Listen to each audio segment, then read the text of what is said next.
Hello, this is Dr. Christy Patton-Lokes. This video is going to serve as a review for the final exam for the Summer Chemical Engineering 2100 course.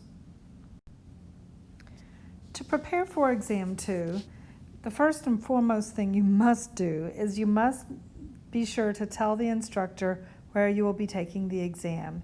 Even if it is the same place as you took Exam 1, just verify with me that I know that that's what you'll be doing. Also, be sure that you verify with the testing center that you are on their schedule. This exam should be taken on the Thursday or Friday of the final week of courses, and you need to allow 2 hours for the exam. As before, you're going to be allowed 1 page of notes up to size 8.5 by 11 inch, front and back. Doesn't really matter what's on there. If you want this to be handwritten or typed, I'm not going to look at it. I'm not going to take it back. You can use a calculator, but you may not use a computer. You may not use your book. Clearly, you may not use any other human sources. The testing center needs to return the exam to me, a PDF scan, and then also mail the original.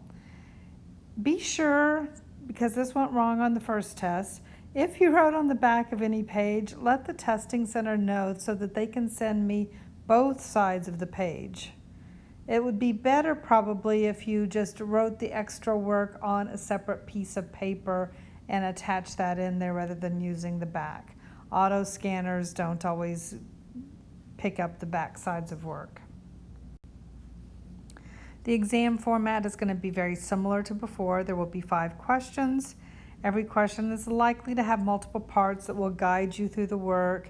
If you need an answer from a previous part, I will give you a fresh answer to start the next part with so that you aren't going to get double jeopardy from missing an earlier portion. All the questions are going to be open-ended, you show your work kind of problems. And then the material for this is going to come from these last 3 units, units D, E, and F. The material that you need to be able to use and do well on the test is going to, of course, include the stuff from chapters 1 through 4.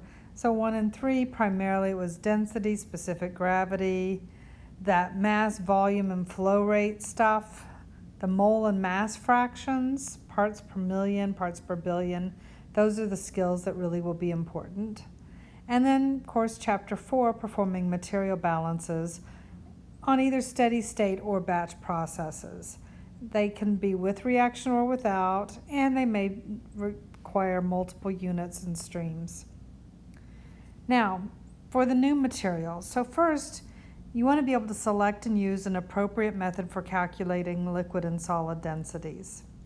This usually just is a matter of looking things up in the appendix. Clearly, you're not going to have the appendix on the test. It's closed book, so portions of it will show up on the exam. That probably will make this a little easier. Next, you should be able to use the ideal gas law for pure gases and for mixtures.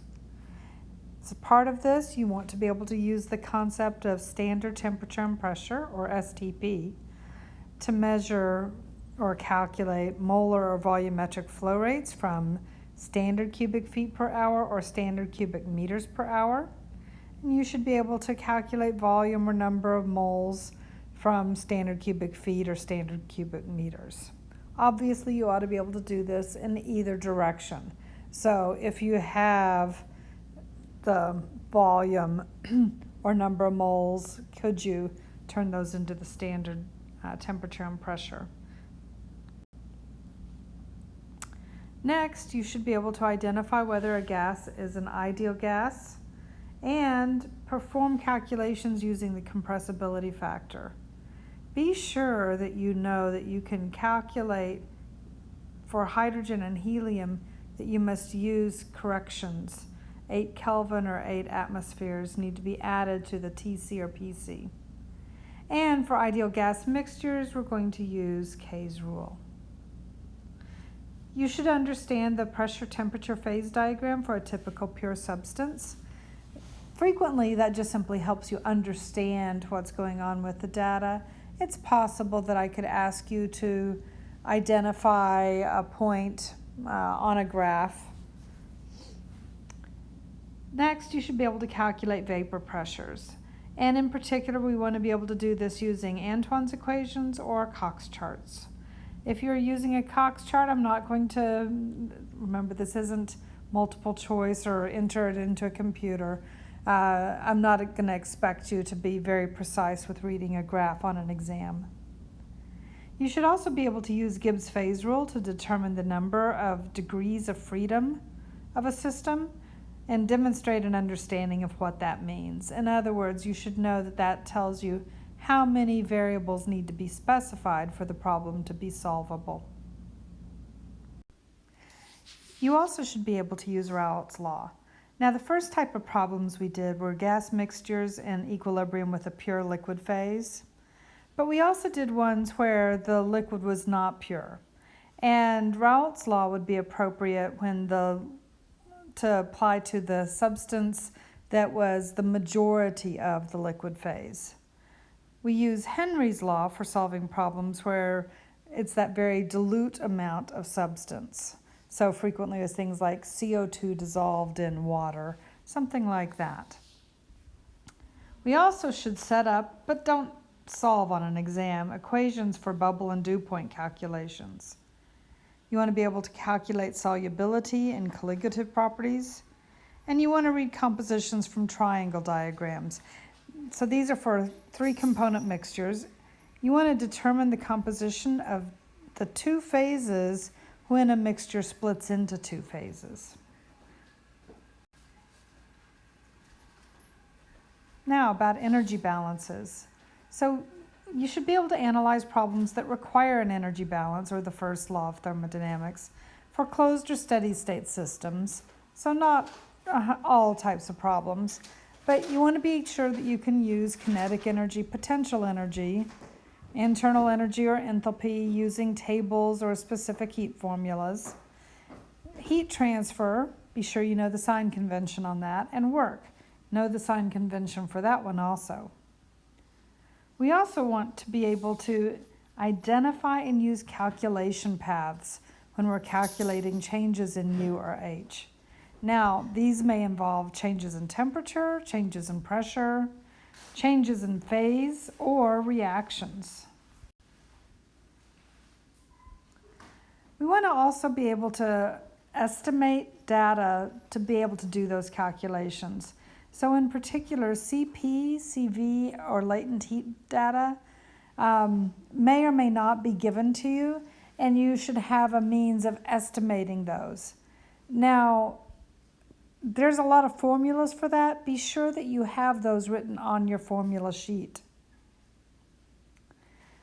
Also, things that you want to have written on that formula sheet is the terminology related to moist air. So dew point, dry bulb temperature, wet bulb temperature, relative humidity, absolute humidity, saturation, the enthalpy of saturated air, and enthalpy deviation.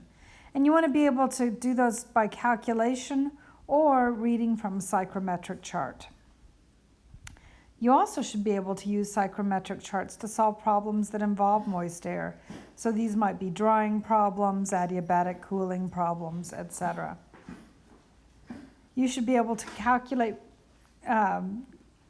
or perform calculations that involve enthalpy change in mixing if the data is provided. And in particular, we looked at some graphical techniques, but you could also do this if you had specific values of numbers.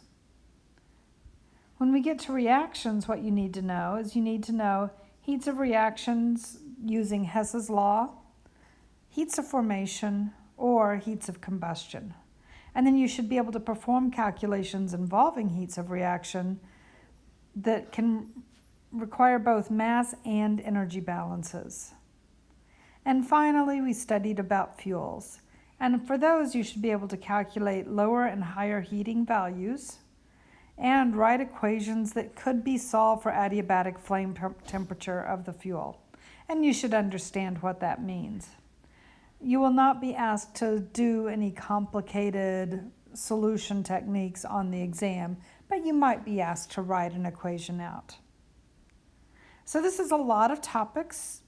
They're fairly, scary sounding topics, but rest assured that the test questions at this level are going to be appropriate to this course. We're not going to ask questions that maybe you would be able to do another year from now after you've taken a Thermodynamics 2 course. These questions will be a lot more straightforward than that, but there are a lot of topics here. Be sure you have that formula sheet with you on the exam, okay? In particular, those estimation methods and the equations related to humidification, those are going to be really key that you have those written down. So I wish you well for the exam. If you have questions, be sure that you get in contact with me.